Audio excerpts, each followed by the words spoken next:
A couple of years ago, I saw this tweet that has kind of just stuck with me, and I think about it quite often, especially with what I see going on in Western cultures and just the loneliness epidemic in America.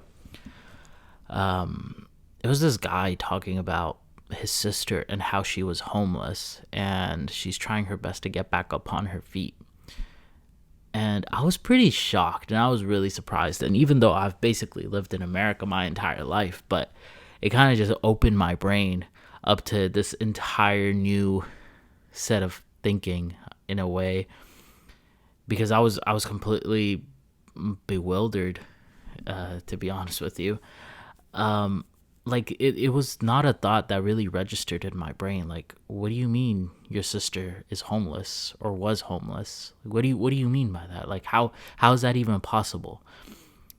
And I really genuinely had that reaction that, like, what do you mean your sister is homeless? And I checked the tweet, and I remember looking at the replies, and it was just like people, like, kind of encouraging him, and being like, hey man, we hope that everything gets better for your sister. And obviously I'm not trying to throw any shade on the guy, but that was the starkest difference that I've ever seen between the values that people have in Eastern cultures versus Western. And by Eastern versus Western, I kind of mean like the Western world. I mean kind of like Europe, the US, and just like the UK as well. I guess that kind of qualifies as Europe. And versus Eastern cultures, which is kind of like the Indian subcontinent, even Latin America to a certain extent, even though geographically speaking, they're a Western country. But, I kind of mean it in terms of more of like culture, where the society is, and what the core values are itself. And it was so surprising to me that this stark difference actually exists. Like, I could not even ever fathom it. Like, it was just not registering in my head that how can a person's sister be homeless when you're alive? Especially if you live in the same city, the same state, or whatever, right? I don't know the people's circumstances, honestly, and I'm not trying to throw shade on any individual. I'm just talking about it in general sense. Like, how do you not just like live with your sister, or you just ask her to like move in with you? Like, I don't understand. It's a temporary solution at best, right? At worst, it's a temporary solution. I'm sorry. You just ask her to move in. She can save up some money, she can contribute a little bit to the bills, and it's a win-win situation, right? And then she can, I guess, move out if she wants to, maybe a year or two down the line when she's finally back up on her feet and she's financially stable. And that is the stark difference between Western cultures and Eastern cultures. And I think that that is one of the core and root issues and root causes of the loneliness epidemic in America. You've probably seen this a lot about how everybody's complaining about, oh, men are not going out with women anymore. People are not being in relationships and whatnot. And, loneliness is actively killing us physically, mentally, emotionally, spiritually. And we have all of these discussions. And the solution is always to like, oh, we should go out more.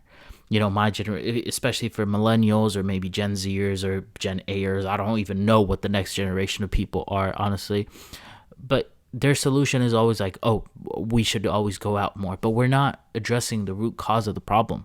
The root cause of the problem is that America in itself is such an individualistic society, right? Like, where I'm from in Pakistan, right? We have a very big emphasis, and I would even say a toxic emphasis on family, right? We live and die by our families, man. Like, if somebody wants to live an individualistic life, like, it's completely looked down upon. And I am saying that that is completely wrong. But the good quality about Pakistani culture and Indian culture and Arab cultures as well is this strong emphasis on family, that nobody's going to be left behind.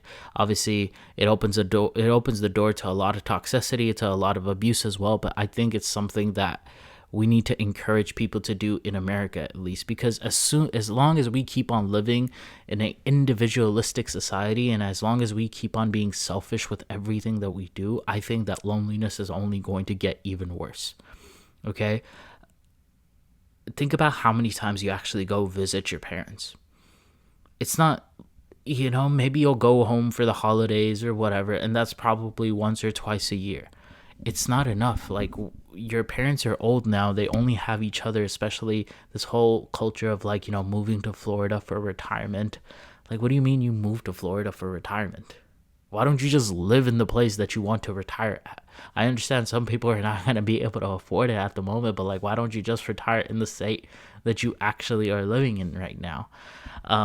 Anyways, that's a topic for another day, and that's one of the things that just baffles me about American culture as well. Like, how do you guys do these things? Why is there such an emphasis on just constantly moving out at the age of 18?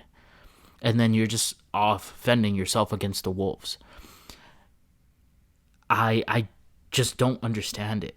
We need to be less focused on the individual, and I feel like if we focus less on the individual and we focus more on just familial values, that I think a lot of the loneliness epidemic that we're facing today in men and in women, it's going to die down a lot. Because I think what we've done is that we live such an individualistic lifestyle that we forget how to make sacrifices, we forget how to compromise with other people, and we forget how to live with another person. And because of this, we get so fine by ourselves that if anybody even comes in our lives and asks us to change something that is better for us, we push back and we say, well, you can just get the hell out of my life. And it's detrimental, obviously, and I'm not saying that you should or shouldn't. That's up to you.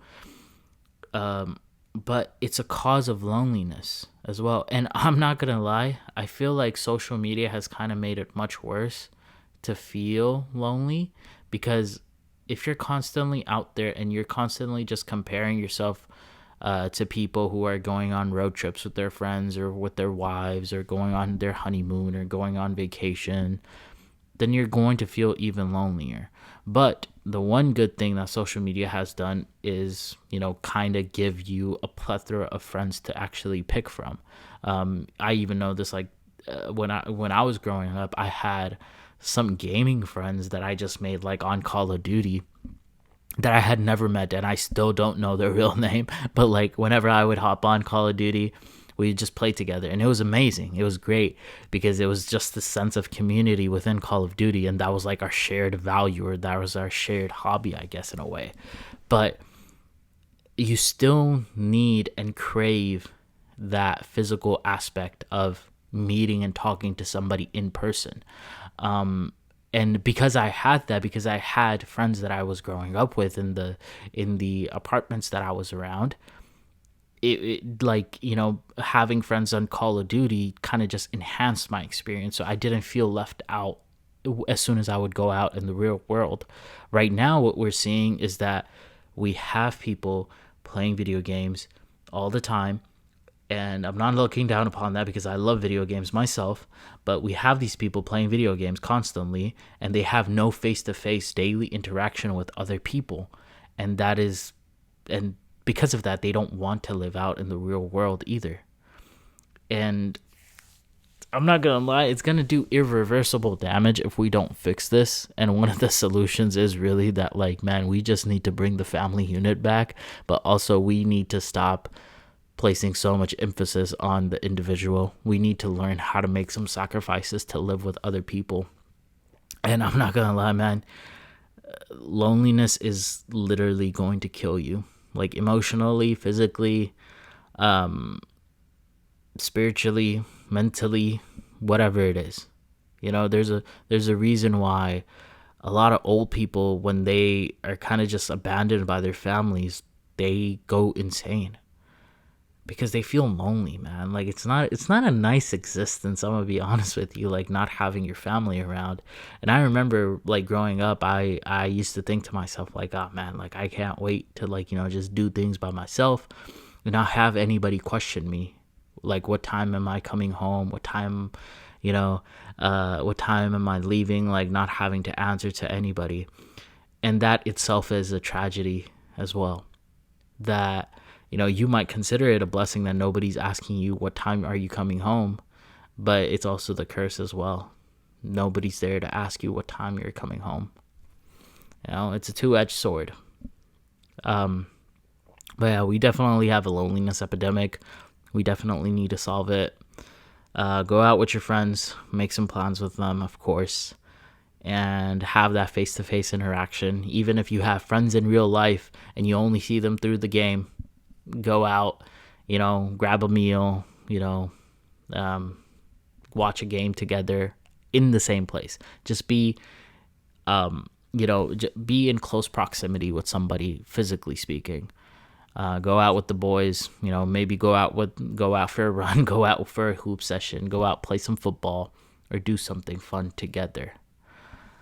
And stop thinking that you're the center of the universe as well. Stop this individualistic thinking. Maybe get a roommate, maybe move in with your boy. It'll solve a lot.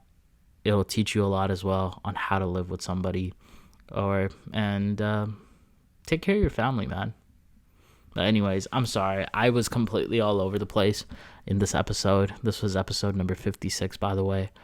The loneliness epidemic in America. And I apologize for just being completely all over the place and just kind of rambling on. But this is something that I feel like as a society we really need to address. And if we don't, then we're probably going to see a regression in people. Anyways, guys, this was Yusha, and I'm signing out. Take care, guys. Bye.